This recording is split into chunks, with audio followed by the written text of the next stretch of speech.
Hello friends, எப்படி இருக்கீங்க? Kingdom come அப்படிங்கிற கதையுடைய ஃபைனல் பார்ட் இல்லாம இருக்கும். இது வந்து கிளைமேக்ஸ் பினால். இது வேற மாதிரி பயங்கரமா இருக்கும் போது ஸ்டோரியை கொஞ்சம் கொஞ்சமா ஸ்லோவா சொல்லி கடைசியில வந்து பாத்தீங்கன்னா ஸ்பார்க் பண்ணி ஒரு பெரிய பேட்டில் கொண்டு வந்து விட்டாங்க. செசாமும் சூப்பர்மேன் அங்க சண்டை போட போறாங்க.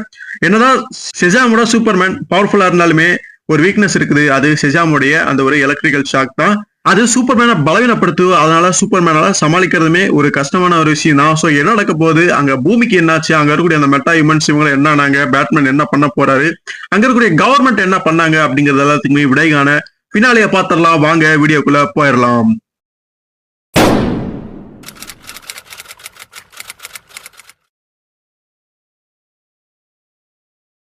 அந்த பயங்கரமான இடி சத்தத்தோட கூடிய அந்த மின்னல்கள், அது கூடவே நிலநடுக்கமும் வந்துச்சு. சோ இந்த ஒரு காட்சியை தான் நான் வந்து என் கனவுல கண்டேன். இந்த வழியில் தான் அந்த கனவு எனக்கு வந்துச்சு. அதோட அந்த கனவு ஒரு முடிவுக்கு வந்தது. சோ இதுக்கு மேல அந்த கனவு வரதுக்கு வாய்ப்பு இல்லை. சோ இப்படி நார்மலுடைய கனவுல வந்த அந்த விஷயங்களை வந்து சொல்லிட்டு இருக்கும் பொழுதே அங்க செசாமும் சூப்பர்மேன் அங்க சண்டை போட்டுட்டு இருக்காங்க. சூப்பர்மேனுக்கு சண்டை போறதுக்கு விருப்பமே இல்லைனாலுமே அவருமே சண்டை போட்டுட்டு இருக்காரு. எப்படியாவது செசாமா வழி கொண்டு வர முடியாதா அப்படின்னு பேசி பாக்குறாரு, ட்ரை பண்றாரு. பின்னாடி இருக்கக்கூடிய அந்த மெட்டா ஹியூமன்ஸ் அவங்க வண்டர்மேனுடைய அந்த ஒரு டீம் எல்லாருமே பயங்கரமா வந்து அங்க சண்டை போட்டுட்டு இருக்காங்க. அப்ப நார்மல் மெக்காயும் அந்த ஸ்பெக்ட்ரையுமே காட்டுறாங்க. நார்மல் சொல்றாரு, நான் கிட்டத்தட்ட ட்ரீம்ல பார்த்ததுதான். சோ அதுதான் இங்க நடந்துகிட்டு இருக்குது. சோ அந்த போர் ஆரம்பிச்சிருச்சு. சூப்பர்மேன் லேட்டா வந்ததா இதுக்கு ஒரு முக்கிய காரணம் அப்படிங்கிற மாதிரி சொல்லும் பொழுது ஸ்பெக்டருமே அங்க பேசலாம். இனிமே எதுவுமே பண்ண முடியாது அப்படிங்கிற மாதிரி ஸ்பெக்டர் சொல்லும் பொழுது அது எப்படி சாத்தியமாகும்? இங்க வந்து சூப்பர்மேன் இந்த மாதிரி கடவுள் காட்ஸ் பவர்ஃபுல்லான ஆட்கள் இருக்காங்க. இது எவ்வளவு நேரத்துக்கு இந்த சண்டை நீடிக்க போகுது, எதுவும் பண்ண முடியாது அப்படிங்கிற மாதிரி அவருமே கேட்கிறாரு. அதுக்கு அந்த ஸ்பெக்டர் வந்து அவ்வளவுதான், நீ எதுவும் பண்ண முடியாது. சோ அந்த ஜட்ஜ்மெண்ட் டே வந்து பாத்தீங்கன்னா வந்துருச்சு. கூடி சீக்கிரத்துல ஜட்ஜ்மெண்ட் வரப்போகுது, அதுக்கோசரம் தான் நான் காத்திருக்கிறேன் அப்படிங்கிற மாதிரி சொல்றான். ஏன் அந்த ஜட்ஜ்மெண்ட் காரணமா தான் நான் இங்கவே இருக்கிறேன். சோ அதுதான் காரணம், நான் இங்க இருக்கு அப்படிங்கிற மாதிரி ஸ்பெக்டர் சொல்றான். சோ ஜட்ஜ்மெண்ட்னா என்ன நடக்க போகுது அப்படிங்கிற நமக்கு அங்க ஒண்ணும் புரியல. சூப்பர்மேனும் செஜாமும் சண்டை போட்டுட்டு இருக்காங்க. சூப்பர்மேன் வந்து, நீ நானும் ஒன்னா வேலை பார்த்திருக்கோம், நான் யாருன்னு உனக்கு தெரியல, கொஞ்சம் ஞாபகப்படுத்தி பாரு, தெளிவுபடுத்தி பாரு அப்படிங்கிற மாதிரி சூப்பர்மேன் அங்க சொல்லிட்டு இருக்காரு. ஆனா செஜாம் அதெல்லாம் கேட்கிற அந்த நிலையிலே இல்ல. அவரு ஓங்கி சூப்பர்மேனை பஞ்ச் பண்ண அவர் அங்க தூரமா போய் விழுகுறாரு. அப்ப ஸ்பெக்டர் வந்து அங்க பேசலாம், சூப்பர்மேன் தான் ஒரே நம்பிக்கை இந்த உலகத்தை வந்து காப்பாத்துறதுக்கு, அவனால இதை வந்து சரி பண்ணிட முடியும் அப்படின்னு நினைச்சா அப்படி. ஆனா அவர் நினைச்சது தப்பு. ஏன்னா அங்க மனித குலத்துல சேர்ந்தவங்க, கவர்மெண்ட்டை சேர்ந்தவங்க ஒரு ஆபத்தான ஒரு முடிவு வந்து எடுத்துட்டாங்க. மனித குலத்தை காப்பாத்துறதுக்கு இதை விட்டா வர வழி இல்லை அப்படிங்கிற அந்த ஒரு டெசிஷனுக்குமே வந்திருக்கிறாங்க. சோ அங்க அந்த செக்ரட்டரி ஜெனரல் இருக்காரு. அவரு அங்க கூடியிருக்கூடிய அந்த பெரிய ஹால் அத்தனை பேர்த்துக்குமே அங்க சொல்லிட்டு இருக்காரு. எப்படி பல நாடுகளை சேர்ந்த நபர்கள், அதிகாரிகள், தலைவர்கள் எல்லாமே இருப்பாங்கன்னு நினைக்கிறேன். இப்ப இந்த மெட்டா ஹியூமன்ஸ் இடையில வந்து பெரிய ஒரு வார் வந்து தொடங்கிருச்சு. சூப்பர்மேனுமே அதுக்கு ஒரு முக்கிய காரணமா இருந்துட்டாரு. அவரு அந்த குலக் அப்படிங்கிற பிரிசன் மாதிரி எல்லாம் ரெடி பண்ணி அதை அடைச்சு வச்சு அவங்களை எப்படியாவது வலிக்கு கொண்டு வந்துட முடியாதா அப்படின்னு நினைச்சாரு. பட் அதெல்லாமே ரொம்ப தப்பா போய் நிலைமை இன்னும் மோசமா போயிடுச்சு. உலகமே இப்ப முடிவுக்கு வரக்கூடிய அந்த ஒரு சூழ்நிலையில இருக்குது. சோ அந்த செக்ரட்டரி ஜெனரல் என்ன பேசுறது அப்படின்னா, நமக்கு இப்ப இருக்கிறது ஒரே ஒரு வழிதான், இந்த மனித குலத்தை, இந்த பூமியை காப்பாத்துறதுக்கு நம்ம இப்படி ஒரு விஷயத்த பண்ணிதான் ஆகணும். அதுதான் நியூக்ஸ். சோ ஒரு 3 நியூக்ஸ் வந்து பயன்படுத்தலாம் அப்படின்னு சொல்லும் பொழுது அங்க முன்ன உட்கார்ந்துருக்கூடிய அந்த அதிகாரிகள் எல்லாமே அதிர்ச்சி அடைகிறாங்க. இன்னொரு 3 ஒண்ணு போட்டாலே பெரிய ஆபத்து, அங்க இருக்கக்கூடிய சிவிலியன்ஸ் மக்களுமே சேர்ந்து அழிவாங்க, நிச்சயம் அதுக்கு வேறதான் வழி இருக்கும்னு ஆளாளுக்கு அங்க வந்து பேசுறாங்க. ஒரு சலசலப்பை ஏற்படுத்துறாங்க. அப்ப செக்ரட்டரி ஜெனரல் வந்து கடுமையா அங்க வந்து பேசுறாரு. எல்லாரும் கவனிங்க, எனக்கு மட்டும் என்ன ஆசையான மனித குலத்தின் மீது நியூக்ஸ் போறது அப்படிங்கிறது எவ்வளவு பெரிய முட்டாள்தனமோ, அதே மாதிரி ஒரு உலகமே ஆபத்துல இருக்கும் பொழுது அந்த ஒரு விஷயத்தை நம்ம பண்ணிதான் ஆகணும், செஞ்சுதான் ஆகணும் அப்படிங்கிற நிலைப்பாட்டுல அந்த முட்டாள்தனத்தை எல்லாம் நம்ம பார்க்க முடியாது. அதை ஒதுக்கி வச்சுட்டு ஃபியூச்சர் ஜெனரேஷன் அவங்களையாவது நம்ம வந்து பாதுகாப்போம். இந்த ஒரு அழிவை நம்ம பொருட்படுத்தாம அதையாவது நம்ம முயற்சி பண்ணி வைப்போம். நமக்கு இருக்கிற கடைசி ஓப்பு இதுதான் அப்படிங்கிற மாதிரி அவர் இந்த யதார்த்தத்தை வந்து எடுத்து சொல்லி புரிய வைக்க ட்ரை பண்ணும் பொழுது கிட்டத்தட்ட அதை அவங்களுமே புரிஞ்சுக்கிறாங்க. அப்ப செக்ரட்டரி பேசுறாரு, கண்டிப்பா நம்ம செய்ய போற இப்படி ஒரு பெரிய விஷயம், இந்த ஒரு மிகப்பெரிய இழப்பை, மிகப்பெரிய தியாகத்தை வந்து கண்டிப்பா ஃபியூச்சர்ல இருக்கக்கூடிய மக்கள் ஞாபகம் வச்சுக்குவாங்க அப்படின்னு அப்படியே சல்யூட் அடிக்கிறாரு. அவங்க எல்லாருமே புரிஞ்சுக்கிட்டு அத்தனை பேருமே அங்க சல்யூட் அடிக்கிறாங்க. சோ அப்படி ஒரு முடிவு எடுத்துடுறாங்க, உத்தரவையும் போட்டுறாங்க. செக்ரட்டரி ஜெனரல் நம்ம செஞ்சது தப்பான முடிவா கூட இருக்கலாம், ஆனா சரியாவும் இருக்கலாம் அப்படின்னு நினைச்சிட்டு ஒரு கவலையிலேயும் யோசனையிலையுமே அவருடைய ஆபீஸ்ல போய் உட்கார்றாரு கவலையா. அது ஜெனரல் அப்படியே காட்டுறாங்க. 3 கிளைடர்ல வந்து பாத்தீங்கன்னா அந்த நியூக்ஸை தூக்கிட்டு அந்த கிளைடர் சொன்னாங்க பறந்து போய்கிட்டு இருக்குது. அந்த இடத்துக்குள்ள அங்க மெட்டா ஹியூமன்ஸ் அந்த சூப்பர் பவர்ல அத்தனை பேருக்கு இடையிலுமே சண்டை பயங்கரமா போயிட்டு இருக்கு. வண்டர் உமனுடைய டீமே பயங்கரமா சண்டை போட்டு இருக்காங்க. வண்டர் உமனை பொறுத்த வரைக்கும் அவர் ரொம்ப வந்து கோவமாயிட்டா. சோ சண்டை மூலமா ஒரு போர் மூலமா தான் இவங்களால வழிக்கு கொண்டு வர முடியும் அப்படின்னு ஆக்ரோஷமா அவளுமே அங்க சண்டை போட்டுட்டு இருக்கிறா. அந்த சமயத்துல ஒரு விஷயம் நடக்குது. நம்ம பேட்மேனுக்கு பின்னாடி நிறைய சூப்பர் ஹீரோஸ் வந்து பாத்தீங்கன்னா ஒரு பெரிய படையா திரண்டு அங்க வராங்க. அங்க ஏற்கனவே பெரிய ஒரு வார் நடந்துருக்கக்கூடிய சமயத்துல ஒரு குதிரைப்படை மாதிரி பேட்மேனுடைய ஆர்மி அங்க வந்ததை பார்க்க முடியுது. ஆனா பிரச்சனை என்ன, வெந்த புண்ணுல வேலை பார்த்த மாதிரி பேட்மேனும் அவருடைய ஆர்மி அங்க வந்தது மேலும் அந்த நிலவரத்தை சிக்கலாக்குது. வயலன்ஸ் அப்படிங்கிறது ரொம்ப அதிகமாகுது. நிலைமை மோசமாயிட்டே தான் போகுது. பேட்மேன் உதவி செய்யறதுக்காக அவங்க வந்திருக்கலாம். பட் அவர் வந்தது ரொம்பவே லேட், தாமதமா வந்திருக்காரு அப்படிங்கிற மாதிரி சொல்றாங்க. அப்ப அங்க இருந்த ஒரு நபர் வந்து பாத்தீங்கன்னா யாரோ ஒருத்தனை கொல்லணும் அப்படிங்கறக்காக எதையோ தூக்கி அடிக்கிறதுக்கு வந்து ரெடியா இருக்கிற சமயத்துல அந்த நபர் கத்தியால குத்தப்பட்டு சாகுறான். அதுக்கு காரணம் வண்டர் உமன் தான். இதை வந்து பேட்மேன் பாத்துறாரு. டயானா அப்படிங்கிற மாதிரி அதிர்ச்சியா கேட்கிறாரு. அப்ப டயானாவும் சொல்றா, நமக்கு வேற வாய்ப்பு கிடையாது, சோ இவங்களை முடிச்சுதான் ஆகணும், அதுக்கு இதான் ஆரம்பம் அப்படிங்கிற மாதிரி அந்த ஒரு வன்முறையா வயலன்ஸ் வந்து அவ கையில எடுத்தத பேட்மேனுக்கு வந்து அதிர்ச்சியா இருக்குது. அவருக்கு அதுல உடன்பாடே இல்ல. பேட்மேன் சொல்றாரு, நம்மளால முடிஞ்ச வரைக்கும் உயிர்களை தான் காப்பாற்றணும், இந்த மாதிரி உயிரெடுக்கிறது சரியா அப்படிங்கிற மாதிரி கேட்கும் பொழுது, இங்க பாரு ப்ரூஸ், நாங்க இந்த விஷயத்தை இப்படித்தான் பண்ண போறோம், இப்படித்தான் முடிக்க போறோம், இதுக்கு நீ தலையா இருந்தாலும் உன்னுடைய டீமுமே தலையா இருந்தாலுமே நீங்க இங்க இருந்து போறதா நல்லது, உங்களையுமே எதிர்க்க தயாரா இருப்போம் அப்படிங்கிற மாதிரி அங்க வண்டர் உமன் சொல்லிடுறா. அப்ப அங்க பேட்மேன் பேசுறாரு, இந்த மாதிரிலாம் என்கிட்ட பேசாத, நான் ஒரு விஷயத்த கேள்விப்பட்டேன், அமேசான்ஸ் வந்து உன்னுடைய பதவி உனக்கான அங்கீகாரங்கள் இதெல்லாமே ரத்து செஞ்சதா கேள்விப்பட்டேன். சோ அவங்களோட இடத்துல இருந்து உன்னை விலக்கி வச்சிருந்தா கேள்விப்பட்டனே. சோ அதுதான் உண்மை அப்படின்னா நீ வந்து எதை நிரூபிக்கிறக்காக, அவங்களுக்கு ஏதாவது நிரூபிக்கிறக்காக இந்த மாதிரி சண்டை போட்டு இருக்க, நீ எவ்வளவுதான் வந்து ட்ரை பண்ணாலும் அது ஒன்றும் நடக்க போறதில்ல அப்படிங்கிற மாதிரி அங்க பேட்மேன் கொஞ்சம் கேலியா பேசுற மாதிரி பேசும் பொழுது அதை கேட்க முடியாத வண்டர் உமனுக்கு கோவம் வந்துடுது. ஒரு மாதிரி கோமா திட்டிட்டு பேட்மேனையே அங்க வண்டர் உமன் அடிக்க வந்துடுறான். ரொம்ப ஆக்ரோஷமா வண்டர் உமன் தாக்க எப்படியாவது தடுக்க பேட்மேன் அங்க ட்ரை பண்றாரு. சோ அங்க வண்டர் உமன் கோமா சொல்றா, என்ன தைரியம் தான் என்னை வந்து இப்படி பேசியிருப்ப, நீயே பல வருஷமும் உன்னுடைய குகையை விட்டு வெளியில வரல, உள்ள கோலத்தனமா தான் உட்காந்துட்டு இருந்திருக்க, இப்ப வந்து உன்னோட அறிவை காட்டுறேன், உன்னோட நாலேஜை காட்டுறேன்னு ரொம்ப பண்ணாத, யாரும் வந்து அதை கேட்கற நிலைமையில கிடையாது, அது ரொம்பவே லேட் ஆயிடுச்சு அப்படிங்கிற மாதிரி அவளுமே பேட்மேன் வந்து அங்க குறை சொல்றா. அதான் நமக்கு இதை விட்ட வேற வழி கிடையாது, இந்த போர் தான் ஒரே வழி அப்படிங்கிற மாதிரி வண்டர் உமன் சொல்லிட்டு ரெண்டு பேரும் அப்படியே சண்டை விட்டு மேல அங்க அப்படியே வானத்துக்கே வந்துடுறாங்க. அப்ப அந்த நியூக்ஸை சுமந்துகிட்டு 3 கிளைடர்ஸ் வந்து அங்க வந்ததை பேட்மேன் பாக்குறாரு. வண்டர் உமனே பாக்குறா. ரெண்டு பேருமே அங்க அதிர்ச்சி அடைகிறாங்க. சோ அங்க கீழேயோ அங்க சூப்பர்மேன் ஷெசாமும் பயங்கரமா சண்டை போட்டு இருக்காங்க. சூப்பர்மேன் வந்து தன்னுடைய லேசர் டீமை வந்து அப்படியே பயன்படுத்துறாரு. எவ்வளவு சொல்லி பாக்குறாரு, ஷெசாமுக்கு புரிய வைக்க ட்ரை பண்றாரு. ஆனா ஷெசாமுக்கு அது எதுவே புரியல. ஷெசாம் வந்து திரும்ப திரும்ப வந்து பாத்தீங்கன்னா ஷெசாம் அப்படின்னு சொல்லிட்டு தன்னுடைய சின்ன வயசு ஃபார்ம் எடுக்கிறதா இருக்கட்டும், பெரியவனா மாறதா இருக்கட்டும், இப்படி திரும்ப திரும்ப மாறி வந்து பாத்தீங்கன்னா அந்த எலக்ட்ரிக்கல் ஷாக் மூலமா முடிஞ்ச வரைக்கும் சூப்பர்மேனை தடுக்க பாக்குறான். அது உண்மையுமே சூப்பர்மேனுக்கு ஒரு பாதிப்புமே ஏற்படுத்துது.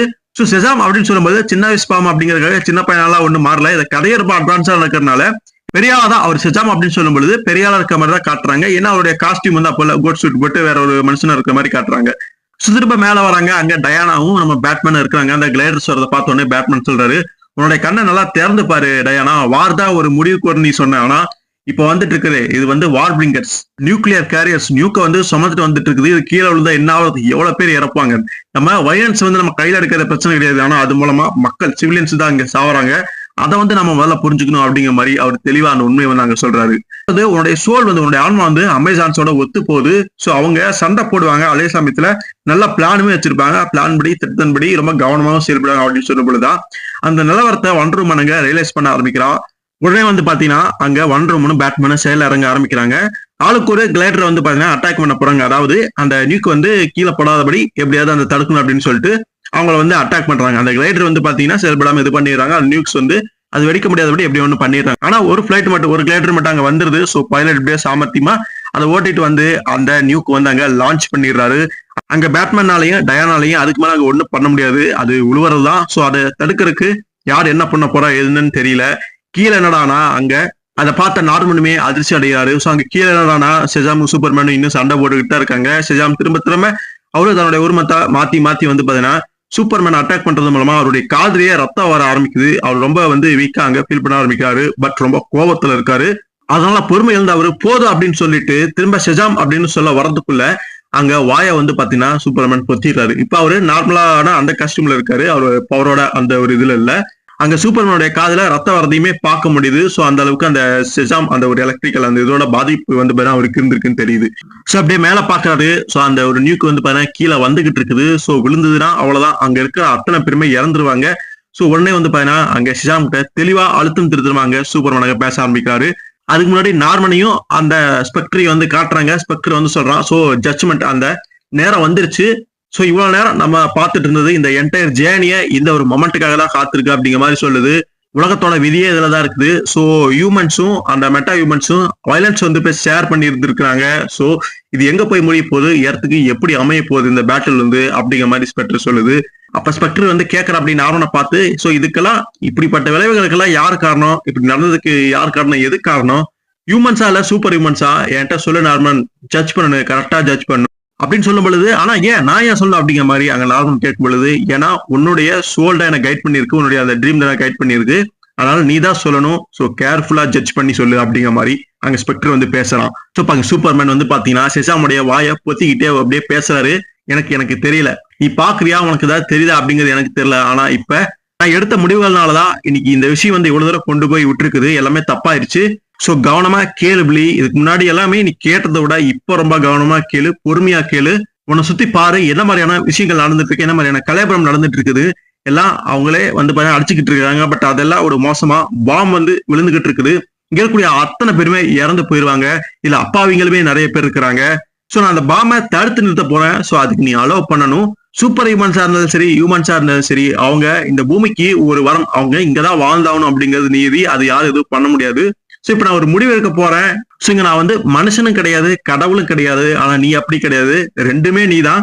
சோ என்னோட ரெண்டு உலகத்துடைய நன்மை பத்தி நல்லாவே தெரிஞ்சு வச்சிருக்கக்கூடிய ஆள் நீ. சோ இப்ப வந்து நான் அந்த பாம்பை தடுக்கிறதுக்காக போறேன், நீ வந்து போகணும், ஆனா அதை மாரி நீ என்னை தடுத்தினா அதுக்கு யாரும் எதுவும் பண்ண முடியாது. சோ நான் இங்க விட்டுட்டு போறேன், நீங்க தனியா இருக்க போற. சோ கவனமா யோசி, நீ நினைச்சா இங்க இருக்கவங்களை காப்பாற்ற முடியும், அதனால எல்லாமே உன் கையில தான் இருக்கு அப்படின்னு சூப்பர்மேன் வந்து அங்க இருந்து சொல்லிட்டு போயிடுறாரு.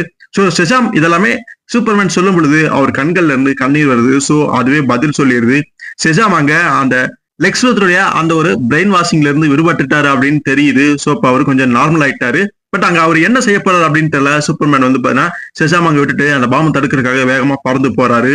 செசாம் அப்படியே மேல பாக்குறாரு. அப்ப அவர் முடிவு எடுக்கிறாரு, திரும்ப செசாம் அப்படின்னு சொல்றாரு. திரும்ப பழைய ஃபார்முக்கு வந்து அவரு அங்க இருந்து பறக்குறாரு. வேகமா பறந்து வந்து என்ன பண்றாரு அப்படின்னா சூப்பர்மேனை வந்து பாத்தீங்கன்னா அவருடைய காலை பிடிச்சி அப்படியே கீழே இழுத்து போட்டுறாரு. செசாம் வந்து நேரா அந்த நியூக்க பாம்பை நோக்கி வந்து போறாரு. அதை அப்படியே கையிலையும் பிடிச்சிக்கிறாரு அந்த பாம்பை. அதனுடைய முழு பவருமே, அந்த எலக்ட்ரிக்கல் அந்த முழு பவருமே வந்து யூஸ் பண்றாரு. அப்ப கீழே சண்டை போட்டு இருக்கக்கூடிய அந்த மெட்டா ஹியூமன்ஸ் எல்லாருமே வந்து அதிர்ச்சியா பாக்குறாங்க, என்னடா நடக்க போகுது அப்படிங்கிற மாதிரி அங்க ஒரு இதை பயத்தோடையுமே பாக்குறாங்க. அப்ப செசாம் வந்து பாத்தீங்கன்னா தன்னுடைய பவரை மொத்தமா அங்க பயன்படுத்தி ஷெசாம் ஷெசாம் ஷெசாம் அப்படின்னு 3 வாட்டி சொல்றாரு. பெரிய ஒரு பிளாஸ்ட் வந்து அங்க உண்டாகுது.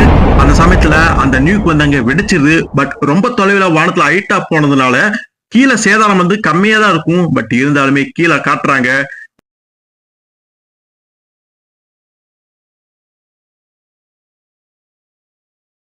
அந்த இடத்துல பல பேர் எலும்பு கூடுகளா இருக்கிற அந்த காட்சியை பார்க்க முடியுது. என்னதான் இவரு வானத்துல எவ்வளவு தூரம் போய் அதை வெடிக்க வச்சிருந்தாலுமே, தடுத்திருந்தாலுமே, அந்த நியூக்ளியர் பாம்புடைய பவர் அப்படிங்கிறது ரொம்ப அதிகமா இருந்ததுனால கீழே சில பேர் வந்து பாத்தீங்கன்னா கிட்டத்தட்ட நிறைய பேர் வந்து பாத்தீங்கன்னா அங்க இறந்து போயிட்டாங்க. சில பேர் மட்டும் தான் உயிரோட இருக்கிறாங்க. சோ அப்ப அங்க காட்டுறாங்க, அங்க நார்மன் வந்து பாத்தீங்கன்னா பயத்துல அப்படியே கீழே குனிஞ்சுக்கிறாரு. ஸ்பெக்டருமே அங்க நிக்கிறான். ஸ்பெக்டர் அப்படியே சொல்றான், சோ இதுதான் அந்த தீர்ப்பு, இதுதான் அந்த ஜட்ஜ்மெண்ட் அப்படிங்கிற மாதிரி சொல்றான். அதுக்கு மத்தியில சூப்பர்மேனை காட்டும் பொழுது ஒரு கவலையிலையும் பயங்கர ஒரு கோவத்தோடைய ஆக்ரோஷமா அவர் அங்க இருக்காரு. அவர் சுத்தி அவருக்கு மத்தியில வந்து பாத்தீங்கன்னா இறந்து போன அத்தனை சூப்பர் ஹீரோஸையுமே அங்க காட்டுறாங்க. அங்க அத்தனை பேருமே நிறைய பேர் அங்க இறந்து போயிட்டாங்க, எலும்பு கூடுகளாவே மாறிட்டாங்க. இப்படி ஒரு இழப்பை அவரால் சூப்பர்மேனால ஏத்துக்க முடியல. கேப்டன் மார்வல் ஷெசாமே இவங்களை காப்பாத்துறதுக்காக தன்னை வந்து தியாகம் பண்ணிட்டாரு அப்படிங்கிற மாதிரி அவர் நினைச்சிட்டாரு. உண்மையிலேயே ஷெசாம் என்ன ஆனாருன்னு தெரியல, பட் இறந்துட்டாரு அப்படின்னு நான் நினைக்கிறேன். அப்ப சூப்பர்மேன் அப்படியே அங்க இருந்து அப்படியே மெதுவா எந்திரிக்கிறாரு. அந்த சாம்பல்லையும் தூசிலையும் அவருடைய கண்கள் சிவப்பா மாறுது. பயங்கர வெறியோட கோபத்தோட அந்த இடத்த விட்டு போறாரு. இதை பார்த்து ஆச்சரியம் அடைந்த நார்மன் வந்து எங்க போறாரு அப்படின்னு கேட்கும் பொழுது இப்ப அவரு மனிதரை நோக்கி போய்கிட்டு இருக்காரு. இந்த பாம்பை போட்டதுக்கு காரணமா இருந்தவங்களை தேடி போறாரு, அவங்கள கொல்ல போறாரு. இப்ப அவர் தனியா உணர்றாரு, ரொம்ப ஒரு மோசமான நிலையில் இருக்கிறாரு. இங்க உயிர் பிழைச்சவங்க சில பேர் தான் இருக்கிறாங்க. அவங்க ரொம்ப வலியோடையும் கஷ்டத்தோடையும் வந்து பாத்தீங்கன்னா இருக்காங்க. ஆனா ஒரு நல்ல விஷயம், இந்த வார் இங்க முடிஞ்சிருச்சு. சோ ஜட்ஜ்மெண்ட்டுமே கடந்து போயிருச்சு. சோ நார்மன் மெக்காய், நான் வந்து விடைபெறதுக்கான நேரம் வந்துருச்சு அப்படின்னு சொல்லும் பொழுது, என்ன போறியா, கிளம்பி போறியா, நீ என்ன நினைச்சிட்டு இருக்க, இங்க இறந்துட்டு இருக்கக்கூடிய மக்கள் எல்லாமே வேடிக்கை பார்த்து நிக்க சொல்றியா, இதைத்தான் நீ வந்து யோசிச்சு அதைத்தான் காட்டணும்னு நினைச்சு அப்படிங்கிற மாதிரி கடுமையா திட்டாரு. உனக்கு இப்படிப்பட்ட ஒரு அழிவுதான் வேணுமா, இந்த மாதிரியான ஒரு மோசமான இந்த ஒரு நரகத்தை பாக்குறதுக்காக தான் நீ வந்து இவ்வளவு நேரம் வெயிட் பண்ணியா. சூப்பர்மேன் வந்து கோவப்பட்டுட்டு இப்ப போய்கிட்டு இருக்காரு, என்ன நடக்க போகுதோ இந்த ஒரு திருப்பத்தை தான் நீ எதிர்பார்த்தியா அப்படிங்கிற மாதிரி கடுமையா அவரு அவங்க திட்டிட்டு ஸ்பெக்டரை பார்த்து கேட்கிறாரு. மேலும் அவரு அடுத்து என்ன நடக்க போகுது, என்ன போகுது அப்படிங்கிற மாதிரி பதறாரு. பட் அடுத்து அங்க காட்டுறாங்க. சோ அந்த பெரிய ஹால்ல தான் இந்த அதிகாரிகள் எல்லாருமே இருப்பாங்க. இந்த செக்ரட்டரி ஜெனரல் எல்லாமே பேசியிருப்பாரு. அங்க வெளியில காவலுக்கு இருந்த அந்த மிலிட்டரி ஆளுங்க, ராணுவ வீரர்கள் எல்லாமே அதிர்ச்சி அடைகிறாங்க. ஏன்னா சூப்பர்மேன் அங்க உள்ள வந்துட்டு அந்த ஹாலுக்குள்ளேயே மேல இருக்கக்கூடிய சீலிங்கே அப்படியே வந்து பாத்தீங்கன்னா தூக்குறாரு. அங்க அந்த சீலிங் அப்படியே பெரிய அளவு கிராக் ஆகுது. அந்த இடமே நிலநடுக்க வந்த மாதிரி பயங்கரமா ஆடுது. அந்த இடம் ஃபுல்லாவே கிராக் ஆகுது. கீழே இருக்க மக்கள், அந்த நபர்கள் எல்லாமே அதிர்ச்சியில பீதியில அங்கிங்கேயும் ஓடுறாங்க, பதறாங்க. இந்த காட்சியை அந்த நார்மலும் ஸ்பெக்டர் பார்த்துட்டு இருக்கும்போது ஸ்பெக்டர் வந்து சொல்றான், இதை பார்த்துட்டு இருந்த ஸ்பெக்டர் சொல்றான், கிட்டத்தட்ட 10 வருஷமா அவரு பொறுமையா இருந்தாரு, ஆனா இப்ப அது கோவமா வெடிச்சிருச்சு, அவராலே கண்ட்ரோல் பண்ண முடியுமான்னு தெரியல, இது பெரிய ஒரு பிரச்சனையை மாறப்போகுது அப்படிங்கிற மாதிரி சொல்றாரு. அப்ப இதை பார்த்துட்டு இருந்த நார்மல் வந்து அதை பொறுக்க முடியாம அவர் சொல்றாரு, நீ என்ன இதை எப்படி விட போறியா, அவரு இந்த மாதிரி செய்ய போறத நான் பார்த்துட்டு இருக்க போறியா, நான் வந்து அவர்கிட்ட பேசணும் இப்பவே அப்படின்னு சொல்லும் பொழுது திடீர்னு அவர் அந்த இடத்துக்கே வந்துடுறாரு, திரும்ப பழையபடி வந்த மாதிரியே. சூப்பர்மேன் கிட்ட அப்படியே பேசுறாரு, கிளார்க் வேண்டாம், நீ வந்து உன்னையவே தப்பு சொல்லிக்காத, செசாமா இருக்கட்டும், மேகாவுக்கா இருக்கட்டும், கான்சாஸ்ல நடந்த அந்த கொடூரமான அந்த விபத்தா இருக்கட்டும், 10 வருஷம் ஆச்சு, அது இன்னைக்கு ஒரு மாதிரி முடிவந்துருச்சு. ஆமா எனக்கு தெரியுது நீ வந்து கோபமா இருக்கிற, அது நியாயம் தான், ஆனா நீ சுத்தி பாரு, நீ ஒரு விஷயத்த மறந்துட்ட, மனிதர்களுடைய ஃபீலிங்ஸை மறந்துட்ட, அவங்க எந்த அளவுக்கு பயப்படுறாங்க அப்படின்னு அவங்களுடைய முகத்தை பாரு அப்படின்னு சொல்லும் பொழுது சூப்பர்மேனை அப்படியே பாக்குறாரு. அங்க மக்கள் எல்லாமே பதறி போய் அங்கேயும் இங்கேயும் ஓடிட்டு இருக்காங்க. சூப்பர்மேன் அடுத்து என்ன செய்ய போறான் அப்படிங்கிற மாதிரி பதறிக்கிட்டு இருக்காங்க. அப்ப நார்மல் இன்னுமே பேசுறாரு, இதை மட்டும் நீ பண்ண அப்படின்னா அவங்க உன்னை மன்னிக்கவே மாட்டாங்க, உன்னை நீயே மன்னிக்க மாட்ட பாத்துக்க அப்படிங்கிற மாதிரி சொல்லும் பொழுதுதான் அவர் கொஞ்சம் ரியலைஸ் பண்றாரு. உடனே அந்த விஷயத்தை எல்லாமே அங்க தடுத்து நிறுத்துறாரு. அதுக்கப்புறம் சூப்பர்மேன் சரியாயிராரு. நார்மல் கிட்ட அப்படியே பேசுறாரு, நீ யாரு, எங்க இருந்து வந்த அப்படிங்கிற மாதிரி கேட்கும் பொழுது, நான் தான் விட்னஸ், நல்லா கேளு கிளார்க், இந்த எல்லா விஷயங்களுமே உன்னுடைய பவர்ஸ், உன்னுடைய சிறந்த விஷயங்கள் அறிவிலிருந்து வந்தது, சரியா தப்போ நீ வந்து இந்த ஹியூமானிட்டிக்கு ஒரு கிஃப்ட் மாதிரி வந்திருக்கிற, உங்ககிட்ட எந்த ஒரு சாய்ஸஸுமே கேள்விகளுமே இருந்தது கிடையாது, ஹியூமானிட்டிக்கு ஒரு ஆபத்து பிரச்சனையும் வரும்போதுதான் நீ என்ன செய்வ அப்படிங்கிறது சரியா செய்வ, ஆனா இந்த நிமிஷத்துல நீ பண்ணதை பார்த்தா அப்படி தெரியலாம், ஆனா இப்ப நீ யோசிக்கணும், இந்த நிமிஷத்துல இப்ப நீ வந்து சூப்பர்மேனா இருக்கிறத விட ஒரு ஹியூமனா வந்து இருக்கணும், அது ரொம்ப முக்கியம் அப்படிங்கிற மாதிரி சொல்றாரு. பட் அதை மட்டும் நீ பண்ணிருந்த அப்படின்னா கம்ப்ளீட்டா மேன்கைண்டே உன்னை வந்து பாத்தீங்கன்னா மறந்துருப்பாங்க, ஆனா இப்ப நீ இதை வந்து பண்ணிருந்த அப்படின்னா மனிதாபிமானத்தையும் நீ இழந்திருப்ப, சோ இதுதான் நேரம், ஒரு சரியான தீர்ப்பை வந்து வழங்கு, இதுதான் ஜட்ஜ்மெண்ட் டே அப்படிங்கிற மாதிரி அங்க நார்மன் வந்து பேசுறாரு. அதுக்கப்புறம் அந்த மனுஷன் திரும்ப மறைஞ்சு போயிருவார் போல இருக்கு. அங்க வண்டர்மன், பேட்மேன், அந்த கிரீட் லேனர் காப்ஸ் சேர்ந்த சிலர் அவங்க எல்லாருமே அங்க வந்துடுறாங்க அந்த இடத்துக்குள்ள. அப்ப அங்க இருந்த தலைவர்கள், அந்த செக்ரட்டரி ஜெனரல், இவங்க எல்லாருமே அங்க வந்து கூடுறாங்க. சோ அப்ப அங்க சூப்பர்மேனுமே மெதுவா இறங்கி வந்து எத்தனை பேர் உயிர் பழிச்சிருக்காங்க அப்படின்னு கேட்கும் பொழுது அங்க டயானா வந்து சொல்றா, சோ எப்படியோ செசாம் வந்து கஷ்டப்பட்டு அந்த பாம் வந்து ரொம்ப தூரத்துல கொண்டு போய் அதை வெடிக்க வச்சதுனால கிரவுண்ட்ல வந்து பாத்தீங்கன்னா அந்த பாம்போடைய தாக்கம் அப்படிங்கிறது 0 லெவல்ல தான் இருக்குது, அதனால பெரிய ஒரு பாதிப்பு ஏற்படல. இருந்தாலுமே வந்து பாத்தீங்கன்னா அங்க வெடிச்சதுக்கு அங்க எத்தனை பேர் இறந்தாங்க அப்படிங்கிறது நமக்கு தெரியும். அது போக கிரீன் லேனர்ஸுமே வந்து பாத்தீங்கன்னா ஹெல்ப் பண்ணாங்க, அவங்களுடைய பவர்ஸை வந்து கம்பேர் பண்ணி ஒரு ஷீல்டு மாதிரியே அப்படியே வச்சு பாத்தீங்கன்னா சில பேர் வந்து தப்பிக்கிறதுக்கு அவங்களுமே ஒரு காரணமா இருந்திருக்கிறாங்க. சோ அப்ப பேட்மேனுமே சொல்றாரு, சரி ஓகே இதோட நிறுத்திக்குவோம், இந்த பிரச்சனை எல்லாமே இதோட ஒரு முடிவு கொண்டு வந்துருவோம், இதை திரும்ப நம்ம பார்த்தோம் அப்படின்னா இந்த பிரச்சனைங்கிறது எப்பவுமே இருந்துகிட்டே இருக்கும், சோ அடுத்து சரி செய்யறதுக்கான என்ன வழி அப்படின்னு பார்க்கும் பொழுது அங்க டயானா வந்து கேக்குறா, சரி அடுத்து என்ன அப்படிங்கிற மாதிரி. சோ அப்ப அங்க சூப்பர்மேன் வந்து பேசுறாரு, நாங்க சரியான விஷயங்களை செஞ்சுக்கிட்டு இருந்தா பல வருஷங்களுக்கு முன்னாடி, ஆனா நான் என்னைக்கு போனோம் அன்னைக்கு தான் இந்த விஷயங்கள் எல்லாமே ஆரம்பிச்சிருக்குது அப்படிங்கிற மாதிரி சொல்லும்பொழுது அந்த செக்ரட்டரி ஜெனரல் இருப்பார், அவர் பேசுறாரு, நாங்க உங்களை வந்து கடவுளா பார்த்தோம், ஆனா நீங்களே இப்படி வந்து பிரச்சனைகளுக்கு காரணமாயிட்டீங்களே, அதனாலதான் நாங்க இப்படி பண்ணோம் அப்படிங்கிற மாதிரி அவரோட நியாயத்தை வந்து பாருங்க, எதுக்காக நியூக்ஸ் வந்து போட்ட அப்படிங்கிற மாதிரி அந்த விஷயங்களை வந்து சொல்ல வராரு. சோ சூப்பர்மேனுமே அதை புரிஞ்சுக்கிறாரு, சோ எங்களுடைய தப்பு தான், அதே சமயத்துல நீங்களுமே தப்பு பண்ணிருக்கீங்க, நம்ம 2 பேருமே தப்பு பண்ணிருக்கோம், பட் இனிமே அது அப்படி இருக்கக்கூடாது, சோ அதனால முடிஞ்சு போன தப்புகளையோ விஷயங்களை பத்தி இனிமே நம்ம அந்த ஒரு கடந்த காலத்தை பத்தி இனிமே பார்க்க கூடாது, வரக்கூடிய எதிர்காலத்தை பத்தி நம்ம கவலைப்படணும், அது எப்படி இருக்க போகுது அப்படின்னு நம்ம அதை பார்க்கணும் அப்படின்னு அங்க வந்து அவர் பேசுறாரு. சோ பிரச்சனைகள் அப்படிங்கிறது இருந்துகிட்டே தான் இருக்க போது, அது எல்லாமே உங்களோட சேர்ந்து சால்வ் பண்ண போறோம். அதே மாதிரி இனிமே நாங்க இங்க தனியா செயல்பட போறதுல, அதாவது உங்களை வந்து ரூல் பண்ற மாதிரி நாங்க இனிமே இருக்க மாட்டோம், உங்களோட சேர்ந்து இனி வாழ போறோம் இப்படின்னு சூப்பர்மேன் பேசிட்டு இருக்கும் பொழுதே அந்த பேச்சுக்கு அந்த விஷயத்துக்கு மரியாதை தர விதமா அங்க வண்டர் உமன் தன்னுடைய கிரீட்டத்தை வந்து கழட்டுறா, நம்ம பேட்மேன் அவருடைய மாஸ்க் வந்து அங்க கழட்டுறாரு. அப்புறம் கடைசியா சூப்பர்மேன் பேசுறாரு, இனிமே நாங்க இப்படி இருக்க போறதுல முடிஞ்ச வரைக்கும் உங்களுடைய நம்பிக்கையை வந்து பாத்தீங்கன்னா ஏன் பண்ண போறோம், அதுக்காக ஒண்ணு செய்ய போறோம் அப்படின்னு அங்க கிரீட் லேனர் காப்ஸ் இருப்பாங்களா, அங்க இருந்த ஒரு நபர் கிட்ட ஏதோ ஒரு துணி மாதிரி வாங்குறாரு, அப்படியே அதை வாங்கிட்டு அப்படியே சொல்றாரு, இனிமே ஹியூமன்ஸ்க்கும் சூப்பர் ஹியூமன்ஸ்க்கு இடையில வந்து பாத்தீங்கன்னா இனி எந்த பிரச்சனைகள் இருக்கக்கூடாது, தவறான விஷயங்கள் எதுவுமே போயிடக்கூடாது, நீ ஒற்றுமைகள் தான் வந்து பாத்தீங்கன்னா நமக்குள்ள இருக்கணும், எந்த ஒரு விஷயமா இருந்தாலும் ஏதாவது ஒரே சாய்ஸா ஒரே முடிவா தான் நம்மளால சேர்ந்து எடுக்கணும், நம்ம வாழ்க்கையை நம்ம சேர்ந்து வந்து தீர்மானிக்க போறோம் அப்படின்னு சொல்லிட்டு அந்த துணியை வந்து பாத்தீங்கன்னா அங்க நிறைய கொடி கம்பங்கள் இருக்கும், அதுக்கு மத்தியில ஒரு கம்பத்துல அவர் கட்டி விடுறாரு. சோ அந்த கொடி தான் இப்ப சூப்பர் ஹியூமன்ஸ்க்கும் இடையில நல்லா ஒற்றுமையா இருக்க போறோம், ஒரு நம்பிக்கையின் அடிப்படையில நல்லபடியா நடக்க போகுது அப்படிங்கிற மாதிரி அந்த கொடி வந்து அவங்க ஏத்துனதை பார்த்தோன்னே அங்க இருந்த சூப்பர் ஹீரோஸ் மக்கள் எல்லாருமே அதுக்கு வந்து ஒரு ரெஸ்பெக்ட் கொடுக்குறாங்க, ஒரு மரியாதை கொடுக்குறாங்க. அன்னிலிருந்து ஒரு புது துவக்கம் வந்து பாத்தீங்கன்னா அங்க அந்த மனித குலத்துக்கு அங்க ஏற்பட போகுது அப்படின்னு தெளிவா தெரியுது. ஸோ அடுத்து ஹாஸ்பிட்டலில் ஏதோ ஒரு இடத்த வந்து காட்டுறாங்க. அங்க இருக்கக்கூடிய ஒரு பெரிய வார்டில் வந்து பார்த்தீங்கன்னா ஒரு ஜென்ரல் வார்டாக இருக்குது. அங்கே நிறைய பேர் அங்கே காயம்பட்டவங்க உயிர் பிழைச்சவங்க எல்லாருமே வந்து பார்த்தீங்கன்னா அங்கே ட்ரீட்மெண்ட் எடுத்துகிட்டு இருக்காங்க. அதுக்கு மத்தியில் நம்ம பேட்மேன் வந்து பார்த்தீங்கன்னா எல்லாத்தையுமே கவனிச்சுக்கிட்டு அப்படியே நடந்து வந்துகிட்டு இருக்காரு. அப்போ பேட்மேன் ஒரு விஷயத்த கவனிக்கிறாரு. அங்கே செசாம் அப்படின்னு சொல்றாரு. நம்ம செசாம் காட்டுறாங்க. அவர் இறந்துட்டாருன்னு நினைச்சோம், பட் இல்லை, உயிரோட தான் இருக்காரு. காயம்பட்டிருக்காரு, பட் நல்லா இருக்கிறாரு. அதுதான் அங்கே முக்கியமான விஷயம். ஸோ அதுக்கப்புறம் கடல் கடந்து எல்லாமே தாண்டி அங்கே அமேசான்ஸ் இருக்கக்கூடிய அந்த தெம்ஸ்கிரி அந்த இடத்துக்குமே வந்துடுறாங்க. இப்போ வண்டர்மேன் வந்து பார்த்தீங்கன்னா அவளை என்னதான் ஒதுக்கி வச்சிருந்தாலும் இப்போ வந்து ஏற்றுக்கிட்டாங்க. ஸோ அவ பண்ண அந்த முயற்சிகளின் அடிப்படையில், அந்த நல்ல விஷயங்களின் அடிப்படையில் ராணியை வந்து பார்த்தீங்கன்னா ஒரு அங்கீகாரம் தர்றது மாதிரி அங்கே வண்டர்மேனுக்கு ஒரு கிரீடம் மாதிரி வந்து சூட்டுறாங்க.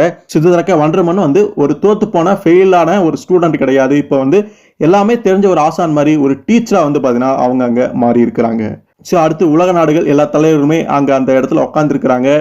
ஸோ புது கூட்டணிகள் புது விஷயங்கள் வந்து பார்த்தீங்கன்னா நடக்க துவங்கி இருக்குது. அதுக்கு மத்தியில் ஒருத்தர் காட்டுறாங்க. அநேகமாக அது பேட்மேனாக தான் இருக்கும். ஸோ ஹியூமன்ஸும் சூப்பர் ஹியூமன்ஸும் இனி ஒன்றா தான் அங்கே வந்து பார்த்தீங்கன்னா வேலை பார்க்க போகிறாங்க. அப்படிங்கிறனால அந்த ஒரு மீட்டிங்கு மத்தியில் நம்ம பேட்மேனுமே இருப்பார் போல இருக்கு. அவருமே அந்த விஷயத்தில் பகிர்ந்துக்கிட்டு எல்லாமே கேட்கறதுக்கு ரெடியாக இருக்கிறாரு. ஸோ இப்படி எல்லாமே நடந்துட்டு இருக்கும்போது ஒரே ஒருத்தர் மட்டும் தனியாக வந்து பார்த்தீங்கன்னா வேறொரு வேலையில் ஈடுபட்டு இருக்காரு. இறந்து போன அத்தனை பேர்த்துக்குமே கலரைகள் வந்து பார்த்தீங்கன்னா வச்சுக்கிட்டு இருக்காரு. அவர் தான் நம்ம சூப்பர்மேன்.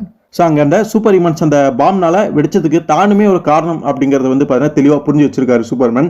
அதனால அவரால் அவங்களுக்கு என்ன மரியாதை கொடுக்க முடியுமோ அதை வந்து அவரால் பண்ணுற முடிஞ்சதை வந்து அவர் அங்கே பண்ணிக்கிட்டு இருக்காரு. அப்போ டயனா அந்த இடத்துக்கு வந்துடுறா. ஸோ அவளுமே வந்து அங்கே சொல்கிறா, ஸோ நீ வந்து அவங்களுக்கு பண்ணதை மறக்காத வரைக்கும் எந்த பிரச்சனையுமே கிடையாது. நாம் அவங்கள நல்ல விதமாக மரியாதையாக நடத்துகிற வரைக்கும் நமக்குமே இங்கே எந்த பிரச்சனையும் இல்லைங்க மாதிரி டயனா ஒரு மாதிரி பேசிக்கிட்டு இருக்கிறா. அப்போ ஒரு பரிசு கொண்டு வந்திருக்கா அப்படின்னு டயனா ஒரு பாக்ஸை நம்ம வந்து கொடுக்குறா. சூப்பர்மேன் அதை வாங்கி பார்த்துட்டு திறந்து சிரிக்கிறாரு.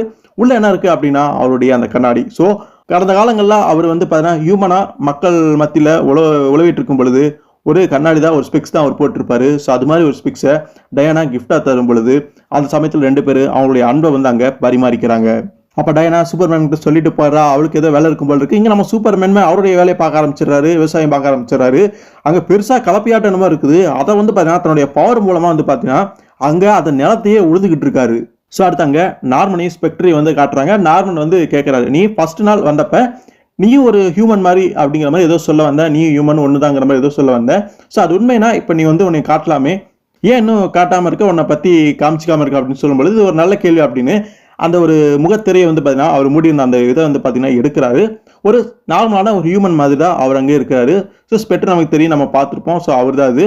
ஸோ அப்போ ஸ்பெக்டர் பேசுகிறான், நல்லா இருங்க மெக்காய், நீங்கள் இந்த பூமியில் நடந்த எல்லா விஷயங்களுமே பார்த்துருக்கிறீங்க. நீங்கள் நிச்சயமாக அவங்கள மாதிரி கிடையாது, நீங்கள் அவங்களோட ஒருபடி மேலானவர், வித்தியாசமானவர் அப்படிங்கிற மாதிரி சொல்லிட்டு அந்த ஸ்பெக்டர் அங்கேருந்து அப்படியே மறைஞ்சு போயிடுறான்.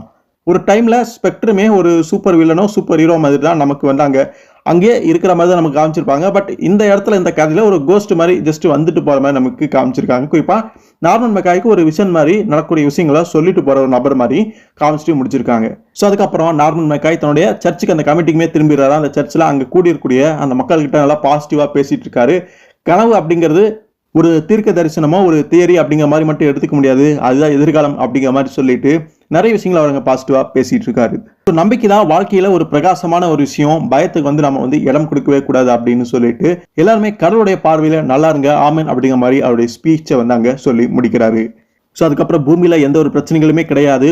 ஒரு வருஷம் கழிச்சு வந்து பாத்தீங்கன்னா காட்டுறாங்க அந்த பிளானட் கிரிப்டா அப்படிங்கிற அந்த இடம் இருக்கும் பாத்தீங்களா, நம்ம ஜஸ்டிஸ் லீக் மெம்பர்ஸ் மாதிரியோ சூப்பர் ஹீரோஸ் மாதிரியோ காஸ்டியூம் எல்லாம் போட்டு அங்கே எல்லாருமே இருப்பாங்க. அங்கே வரக்கூடிய மக்களுக்கு வந்து நல்லா சர்வ் பண்ணிட்டு ஹெல்ப் பண்ணிட்டு இருப்பாங்க. ஸோ அது வந்து பார்த்தீங்கன்னா ஒரு ஹோட்டல், அங்கே வர்றவங்கள நல்லா வந்து கவனிச்சு அங்கே வேலை பார்க்கக்கூடிய சர்வன்ட்ஸ் வந்து பார்த்தீங்கன்னா சூப்பர் ஹீரோஸ் காஸ்டியூம்லாம் போட்டுட்டு ரொம்ப கேராக அந்த விஷயங்கள் எல்லாமே பார்த்துட்டு இருப்பாங்க. ஸோ அந்த இடத்துக்கு நம்ம டயானா வண்டர்வுமனும் சூப்பர்மேன் கிளார்க்குமே அங்கே ஒரு மாதிரி சாப்பிட்றதுக்காக வந்திருக்கிறாங்க. அப்படியே ஒரு மாதிரி பேசிட்டு அங்கே இருக்கக்கூடிய அந்த ஒரு டேபிளில் வந்து பார்த்தீங்கன்னா வந்து உட்காடுறாங்க.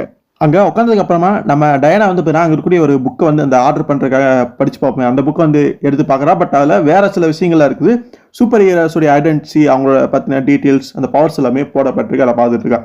அப்போ திடீர்னு அங்கே இன்னொருத்தர் வராரு. அவர் தான் நம்ம ப்ரூஸ் வெயின் பேட்மேன். அங்கே வந்து அவருமே எதிர்பாராத விதமாக அந்த சூப்பர்மேன் கூடயும் வண்டர்மேன் கூடயும் சாப்பிட்றதுக்காக வந்திருக்காரு. பட் ஏதோ விஷயத்த பேசிட்டு போறதுக்காக வந்திருக்காரு. ஸோ நீங்கள் பார்த்ததுல ரொம்பவே சந்தோஷம், வீட்டில் எல்லாமே நல்லா இருக்காங்களா அப்படிங்கிற மாதிரி சூப்பர்மேன் கேட்கும் பொழுது டிக் வந்து நல்லா இருக்கான், அவனுடைய டிக்கோடைய பொண்ணு வந்து கொஞ்சம் சில விஷயங்கள் அப்படி இப்படி பண்ணிட்டு இருக்கா, லீக் ஆஃப் அசாசியனில் கிளாஸ் எடுத்திருக்கா, ட்ரைனிங் மாதிரி போயிட்டு இருக்கா அப்படின்னு சொல்லும் போது தான் நமக்கு டிக் வந்து தெரியும் அவர் யாருன்னு. பட் இந்த கதை ஃபியூச்சர் நடக்கிறதுனால அவருக்கு ஒரு பொண்ணு இருக்க மாதிரிலாம் காமிச்சு சில விஷயங்கள் அங்கே நமக்கு சொல்ல வராங்க. ஸோ அப்போ அங்கே பேட்மேன் வந்து பார்த்தீங்கன்னா திரும்ப டயனா கிட்ட ஒரு மாதிரி பேசுறாரு. ஸோ நீ திரும்ப வந்து உன்னுடைய பழைய நிலைமைக்கு வந்துட்ட போல இருக்கு, உனக்காக அங்கீகாரம் இதெல்லாமே நல்லாவே கொடுத்துருப்பாங்க போல இருக்கு அப்படிங்கிற மாதிரி பேசும்போது நீ வேணா அதை பற்றி சொல்ல தேவையில்ல, வந்து உட்காரு அப்படிங்கிற மாதிரி டயனாவும் சொன்னதுக்கப்புறம் ப்ரூஸ்மே அங்கே ஜாயின் பண்ணிக்கிறாரு. அப்போ அங்கே வந்து ஒரு செர்வன் வந்து பார்த்தீங்கன்னா என்ன வேணும் உங்களுக்கு, என்ன ஆர்டர் பண்ணுறீங்க அப்படின்னு கேட்கும் பொழுது அங்கே வண்டர்மேன் வந்து தண்ணி போகுது அப்படிங்கிறான். நம்ம சூப்பர்மேன் பால் வேணும் அப்படிங்கிறாரு. ப்ரூஸ் வந்து ஒரு காஃபி கொண்டு வாங்க அப்படின்னு ஆளாளுக்கு டிஃப்ரெண்ட்டாக ஆர்டர் பண்ணி அப்போதைக்கு அந்த நபரை அமைச்சிடுறாங்க. அப்போ அங்கே பேட்மேன் வந்து கேட்குறாரு, இந்த பூமியில் எவ்வளவோ இடம் இருக்குது பார்த்து பேசுறதுக்கு, ஆனால் ஏன் இந்த இடத்த செலக்ட் பண்ணி அப்படின்னு கேட்கும்பொழுது எனக்கு ஒன்றும் தெரியலப்பா அப்படின்னு சொல்லும் பொழுது ஸோ அது டயானாவுடைய வண்டர்மேனுடைய ஐடியா போல இருக்கு அப்படின்னு தெரியுது. ஸோ அப்போ அங்கே பேட்மேன் வந்து பேசுறாரு, இப்போ எதுக்காக நம்ம ஒன்று கூடியிருக்கோம், ஏதாவது பிஸ்னஸ் சம்மந்தமாக வேலை சம்மந்தமாக பேச வந்திருக்கோம் அப்படின்னு கேட்கும்பொழுது ஒன்றுமில்ல, நம்ம வந்து சில விஷயங்களை பேச வேண்டியிருக்கு, செட்டில் பண்ண வேண்டியிருக்கு, கூடவே சில செய்திகளையுமே பரிமாறிக்க வேண்டியது இருக்குது. இதுக்கு முன்னாடி பல விஷயங்கள் நம்ம வந்து சேர்ந்து இல்லாதனால அப்படி இப்படி போயிருந்தா, குறிப்பாக செஜாம் பற்றின அந்த விஷயங்கள் ஒருத்தருக்கு சரியா தெரியாதனால அது எப்படியெல்லாம் மாறுச்சு அப்படின்னு நமக்கு தெரியும். எது எப்படியோ நம்ம எல்லாமே பழைய ஃப்ரெண்ட்ஷிப் நம்ம ஒன்றா இருக்கோம் அப்படின்னு அங்கே சேர்ஸ் பண்ணிட்டு அவங்க கொண்டு வந்த மில்கோ அல்லது தண்ணி அந்த காஃபி எல்லாமே வந்து பார்த்தீங்கன்னா அங்கே குடிக்கிறாங்க. ஸோ இந்த 3 பேருமே ஏதோ ஒரு காரணத்துக்காக தான் ஒன்று கூடியிருக்காங்க. ஸோ ஒரு வருஷத்தில் நடந்த விஷயங்களை வந்து பார்த்தீங்கன்னா அப்படியே அனலைஸ் பண்ணுறதுக்காக வந்திருக்காங்க. எல்லாம் எப்படி போயிட்டுருக்கு என்ன எதுன்னு பேசுறதுக்காக வந்திருக்காங்க. ஸோ அந்த குலக் வந்து பார்த்தீங்கன்னா இன்னும் செயல்பட்டு தான் இருக்கும் போல இருக்குது. அதை வந்து டயானா தான் தன்னுடைய கண்ட்ரோலில் வச்சு பார்த்துட்டு இருப்பா போல இருக்குது. ஸோ அங்கே இன்னுமே சில மாணவர்கள் அந்த மெட்டா ஹியூமன்ஸ் எல்லாமே பயிற்சி பண்ணிட்டு இருக்காங்க. அவங்க கற்றுக்க வேண்டியது நிறையா இருக்குது அப்படின்னு அதுக்கான வேலையிலுமே பார்த்துட்டு இருக்காங்க. பட் பேட்மேன் சொல்கிறாரு, ஸோ போன தடவை என்னமோ ஈவில் டவரில் வந்து பார்த்தீங்கன்னா ஒரு பிரச்சனை வந்து ஏற்பட்டுச்சு, ஸோ அதனால் முடிஞ்ச வரைக்கும் அதெல்லாம் தவிர்க்கறதுக்கு பார்க்கணும் அப்படின்னு சொல்லும்பொழுது டயானா சொல்கிறா, அது கொஞ்சம் கஷ்டம் தான், அவங்க இன்னுமே கற்றுக்கிறதுக்கு ரொம்ப சிரமப்படுறாங்க, கொஞ்சம் கொஞ்சமாக தான் கற்றுக்கிட்டு இருக்காங்க, ஸோ எல்லாமே சரியாகிறதுக்கு ஒரு டைம் எடுக்கும் அப்படிங்கிற மாதிரி வண்டர்மேன் வந்து அங்கே சொல்கிறான். ஸோ அடுத்து பேட்மேன் வந்து சூப்பர்மேன் கிட்ட வர்றாரு, நீ வந்து அந்த நிலத்தில் வந்து பார்த்தீங்கன்னா விவசாயம் பண்ணுறதுக்கான முயற்சிகள் ஈடுபட்டிருக்கு, எல்லாம் எப்படி போயிருக்கு அப்படின்னு கேட்கும் பொழுது சூப்பர்மேன் வந்து சொல்கிறாரு, அது ஏற்கனவே வந்து பார்த்தீங்கன்னா அந்த பாம்பெல்லாம் வந்ததுனால அந்த ஒரு ரேடியேஷன் வந்து அந்த நிலத்தில் இருக்கும், அதெல்லாமே அகற்றிட்டு முடிஞ்ச வரைக்கும் நான் அந்த அந்த இடத்துல விவசாயம் பண்ணுறதுக்கு ரொம்பவே பெரிய விஷயம், என்னால் முடிஞ்சது நான் பண்ணிட்டு இருக்கிறேன் அப்படிங்கிற மாதிரி அவருமே சொல்கிறாரு. ஸோ அடுத்து பேட்மேன் சைடுமே வராங்க. அவர் இப்போ அரசாங்கத்தில் அந்த ஒரு சில அதிகாரிகளோடையுமே வேலை பார்த்துட்டு இருப்பார் போல இருக்கு. அதுவும் எந்த வித பிரச்சனையும் இல்லாமல் சுமூத்தாக தான் போயிட்டு இருக்க மாதிரி அவர் சொல்கிறாரு. லெக்ஸ் லூத்தர் கூடவா அப்படிங்கிற மாதிரி அங்கே டைனா கேட்கும் பொழுது அதுவும் எந்த வித பிரச்சனையும் இல்லாமல் ஸ்மூத்தாக தான் போயிட்டு இருக்க மாதிரி அவர் சொல்கிறாரு. ஏன் லெக்ஸ் லூத்தர் கூட அப்படிங்கிற மாதிரி சூப்பர்மேனுமே அதில் சொல்லும்பொழுது அவனாலேயும் சில பிரச்சனைகள் வரத்தான் செய்து, ஒரு கடந்த 2 மாதத்தில் வந்து பார்த்தீங்கன்னா கம்ப்யூட்டர் ஹேக் பண்ணுறேன் அப்படி பண்ணுறேன்னு சில பிரச்சனைலாம் ஏற்படுத்திட்டு இருந்தான், நானுமே நான் வந்து பார்த்தீங்கன்னா அவனை பிடிக்க வேண்டியிருந்தது அப்படிங்கிற மாதிரி அவர் ஃபேஸ் பண்ண சில விஷயங்களுமே அவர் அங்கே சொல்லிட்டு இருக்காரு. ஸோ எல்லாமே பேசிட்டு பேட்மேன் வந்து அங்கே பேசுறாரு, சரி சொல்லுங்க இதுக்காக நம்ம ஒன்று கூடியிருக்கோம், இந்த குறிப்பிட்ட சில விஷயங்கள் மட்டும் பேசிக்கிறக்காக நிச்சயமாக வேற ஏதாவது காரணம் இருக்கு அப்படின்னு சொல்லும் பொழுது சூப்பர்மேனுமே சரி அங்கே வண்டர்மேனுமே சரி, வண்டர்மேன் வந்து பார்த்தீங்கன்னா அந்த விஷயத்த சொல்றதுக்கு ரொம்ப சந்தோஷமா இருக்கிறான். நம்ம சூப்பர்மேன் வந்து பார்த்தீங்கன்னா இதை வந்து ப்ரூஸ் எப்படி எடுத்துக்க போறா அப்படிங்கிற மாதிரி கொஞ்சம் ஏதோ அதிர்ச்சியில் ஒரு மாதிரி இருக்கிற மாதிரி அவருடைய ரியாக்ஷன் வந்து இருக்குது. பட் அந்த விஷயத்தை அவங்க சொல்ல வரதுக்குள்ளேயே என்ன நீ வந்து ப்ரெக்னெண்டா இருக்க அதானே அப்படிங்கிற மாதிரி அவரே அந்த விஷயத்த சொல்றாரு. இதை கேட்டோன்னே அங்கே சூப்பர்மேனுக்கும் அங்கே டயானா வண்டர்மேனுக்குமே அதிர்ச்சியா இருக்குது. இது எப்படி உனக்கு தெரியும் அப்படிங்கிற மாதிரி அதிர்ச்சியா அங்கே டயானா வந்து கேட்கும் பொழுது அதுக்கு ப்ரூஸ் வந்து ஒரு வித்தியாசமான விளக்கத்தை கொடுக்குறாரு. பொதுவாகவே அமேசான்ஸ் வந்து அவங்களுடைய பாடி வந்து பயங்கர ஃபிட்டாக வச்சுக்குவாங்க, ஆனால் நீ வந்து அப்படி இல்லை, ஒரு 2 பவுண்டு வந்து எடை கூடியிருக்க அப்படின்னு சொல்லும் பொழுதுதான் ஸோ அதை வச்சு கண்டுபிடிச்சு போல இருக்கு அப்படின்னு நமக்கு தெரியுது. அப்புறம் அவர் சொல்றாரு, ஸோ உங்க 2 பேத்துக்கும் என்னுடைய வாழ்த்துக்கள், இன்னொரு சூப்பரான ஒரு சைல்டோ ஒரு காடோ வந்து பார்த்தீங்கன்னா ஒரு டெமிகாடோ வந்து பார்த்தீங்கன்னா இந்த உலகத்தில் பிறக்க போறாங்க அப்படிங்கிற மாதிரி சொல்றாரு. ஸோ உங்களுடைய டிஸ்அனௌன்ஸ்மெண்ட்டுக்கு, அதாவது நீங்க சொல்லணும்னு நினைச்ச விஷயத்தை வந்து சொல்றதுக்குள்ள நான் முந்திக்கிட்டதுக்கு என்ன மன்னிச்சிருங்க அப்படிங்கிற மாதிரி அவர் அங்கே பேசுறாரு. அப்போ வண்டர்மேனுக்குமே கொஞ்சம் ஒரு மாதிரி போய் அவ சொல்றான், ஸோ நீ எப்பவுமே ஒரு டிடெக்டிவ் தான், இந்த விஷயத்தில் எப்படி ஒன்று கண்டுபிடிச்சிட, ஸோ நீ இப்போ இதுலேருந்து எப்படி தப்பிக்கிறேன்னு பார்க்கலாம், நான் உன்னை விடுறதால அப்படின்னு சொல்லிட்டு என்னுடைய பையனுக்கு நீதான் வந்து ஒரு காட்ஃபாதராக இருக்கும் அப்படின்னு சொல்லும் பொழுது அது ப்ரூஸுக்கு ஆச்சரியமா இருக்குது. அங்கே சூப்பர்மேனுக்குமே அதிர்ச்சியா இருக்கு, என்ன சொல்ற அப்படிங்கிற மாதிரி கேட்கறாரு. ப்ரூஸ்மே என்னது நானா, நீ என்ன சொல்ற அப்படின்னு கேட்கும் பொழுது இன்னைக்கு நாளில் நிறைய சர்ப்ரைசஸ் இருக்கு, நீயே சர்ப்ரைஸ் கொடுத்த நானும் சர்ப்ரைஸ் கொடுத்தேன் அப்படிங்கிற மாதிரி அவளுமே வேடிக்கையா பேசுறான். ப்ரூஸ் வந்து சொல்றாரு, இதுதான் நீங்க கொண்டு வந்த செய்தி, அதை நான் எப்படி எடுத்துக்கிறது அப்படிங்கிற மாதிரி கேட்கும் பொழுது சூப்பர்மேன் சொல்றாரு, ஆக்சுவலா இப்படிப்பட்ட ஐடியா அவளுக்கு இருந்திருக்காது, நீ வந்து இந்த விஷயத்த சொன்னதுக்கு அப்புறம் தான் அவளை இப்படி சொல்லியிருப்பா அப்படிங்கிற மாதிரி அங்கே நம்ம கிளார்க்குமே சொல்றாரு. ஆனால் ரொம்பவே கஷ்டமான விஷயமாச்சு, நான் செஞ்ச பல விஷயங்கள ஒரு அப்பாவா இருக்கிறது ஒன்றும் சாதாரண விஷயம் கிடையாது, ரொம்ப கஷ்டம் அப்படிங்கிற மாதிரி அங்கே ப்ரூஸ் வந்து சொல்றாரு. ஆனால் அப்போ டயானா வந்து பேசுறா, எல்லாத்தையோடையும் ப்ரூஸை வந்து நான் நல்லா தெரிஞ்சு வச்சிருக்கேன்னு நினைக்கிறேன், குறிப்பா ஒரு அப்பாவா இருக்கிறது எப்படி அப்படின்னு என்னையும் கிளார்க்கையும் விட உனக்கு நல்லா தெரியும், ஸோ நீ தான் வந்து காட்ஃபாதரா இருக்கணும் அப்படிங்கிற மாதிரி தெளிவாக வந்து உறுதிப்படுத்திடுறா. அப்போ ப்ரூஸ் பேசுறாரு, நம்ம வந்து டிஃப்ரெண்டான ஸ்கூல்ஸை சேர்ந்தவங்க, நீங்க வேற ஸ்கூல்ல படிச்சவங்க, நான் வேற ஸ்கூல்ல படிச்சவங்க, நீங்க வந்து நம்பிக்கையை வந்து நம்புற ஆளுங்க, நான் வந்து பயத்தை நம்புற ஆளு அப்படிங்கிற மாதிரி என்னென்னமோ சொல்லி அவர் சமாளிக்க பார்க்குறாரு. நான் வந்து எதை பார்த்து பயப்படுறேன் அப்படிங்கிறது முக்கியம் தான். கடந்த கால பாடங்கள்ல இருந்து இப்போ இந்த உலகம் வந்து பார்த்தீங்கன்னா ஒரு நடுநிலையாக ஒரு சமநிலையில் வந்து இருக்குது. பட் எங்களுக்கு பிறக்க போகிற அந்த குழந்தை வந்து பார்த்தீங்கன்னா எப்படி இருக்கும், எப்படி வந்து கற்றுக்கணும் வாழணும் அப்படிங்கிறது சாதாரண மனிதன், அதாவது உன்ன மாதிரியான ஒரு நபர்கிட்ட இருந்து தான் அது வந்து கற்றுக்க முடியும். நீ சொன்னது ரைட்டு தான். நம்பிக்கை அப்படிங்கிறது இந்த உலகத்துக்கு ஒரு முக்கியமான ஒரு விஷயம். எனக்கு தெரியல இந்த விஷயத்தில் நான் வந்து எக்ஸ்பர்ட்டாக என்னன்னு தெரியாது. பட் நான் வந்து உன்னை நம்புகிறேன். ஸோ என்னுடைய மகனை வந்து வளர்த்துறதுக்கு, அதாவது நிறைய விஷயங்களை கற்றுக் கொடுக்கறதுக்கு நீ ஒரு சரியானவர் அப்படின்னு அந்த ஒரு நம்பிக்கை வந்து பேட்மேன் மேலே வந்து சூப்பர்மேன் வைக்கிறாரு. இதை கேட்டோன்னே பேட்மேனுக்கு கொஞ்சம் ஆச்சரியமாயிருது. என்னடா கிளார்க் வந்து இப்படி பேசுறாரு அப்படிங்கிற மாதிரி. அப்போ 2 பேருமே அங்கே கட்டிப்பிடிச்சிக்கிறாங்க. அவங்களுடைய ஃப்ரெண்ட்ஷிப் அங்கே வெளிப்படுத்திக்கிறாங்க. டயானாவுக்குமே ரொம்ப ஹாப்பியாக இருக்குது அவங்கள பார்த்தோன்னே. அங்கே அதுக்கப்புறம் சாப்பிட்டு வந்து கிளம்புறாங்க. அப்போ டயானா சொல்கிறான், எப்பாடா நான் வந்து ஒரு விஷயத்தை செட்டில் பண்ண நினச்சா அது செட்டில் பண்ணிட்டோம் அப்படிங்கிற மாதிரி சொல்கிறான். ப்ரூஸ்மே சொல்கிறாரு, நீ ஈஸியாக சொல்லிட்டு போயிட்டா, இந்த உலகத்திலே ரொம்ப பவர்ஃபுல்லான ஒரு குழந்தைய வந்து வளர்க்க வேண்டிய ஒரு நிலைக்கு நான் ஆளாகிட்டேன் அப்படிங்கிற மாதிரி அவர் சொல்கிறாரு. கிளார்க் சொல்கிறாரு, எப்படியும் நீ இந்த விஷயத்த சீக்கிரமாக ஏற்றுக்குவ அப்படின்னு நான் நம்புறேன் அப்படின்னு சொல்கிறாரு. டயானாவுமே அவளுமே தெளிவாக சில விஷயங்களை சொல்லிடுறேன். நாங்கள் முடிவு பண்ணிட்டோம். ஸோ குழந்தை வந்து பார்த்தீங்கன்னா எங்கள் கூட மட்டுமே இருக்கக்கூடாது, அதுவும் இல்லாமல் தனியாகவும் இருக்கக்கூடாது. அது தனியாக இருந்தோம்னா அந்த குழந்தை மற்ற விஷயங்களை வெறுக்கிறதுக்குமே அதுக்கு காரணமாக. அதனால் வந்து பார்த்தீங்கன்னா சில நேரங்களில் உன் கூட வளரட்டும், மற்ற நேரங்கள் எங்கள் கூட இருக்கட்டும், இந்த மாதிரி மாறி மாறி கஸ்டடி எடுத்துக்கலாம் அப்படின்னு சொல்லிட்டு ஒரு 3 பேர்த்துக்கான ஒரு சைல்டாக அந்த குழந்தை இருக்கட்டும் அப்படிங்கிற மாதிரி டயானா வந்தாங்க பேசிடுறான். ஸோ அப்படியே ப்ரூஸ் வந்து கேட்குறாரு, ஸோ குழந்தைக்கு ஏதாவது நல்ல பேர் தான் வச்சிருக்கீங்களா, ப்ரூஸுங்கிற பேர் நல்லா இருக்கு அப்படிங்கிற மாதிரி அவர் பேரே அவர் சொல்ல வராரு.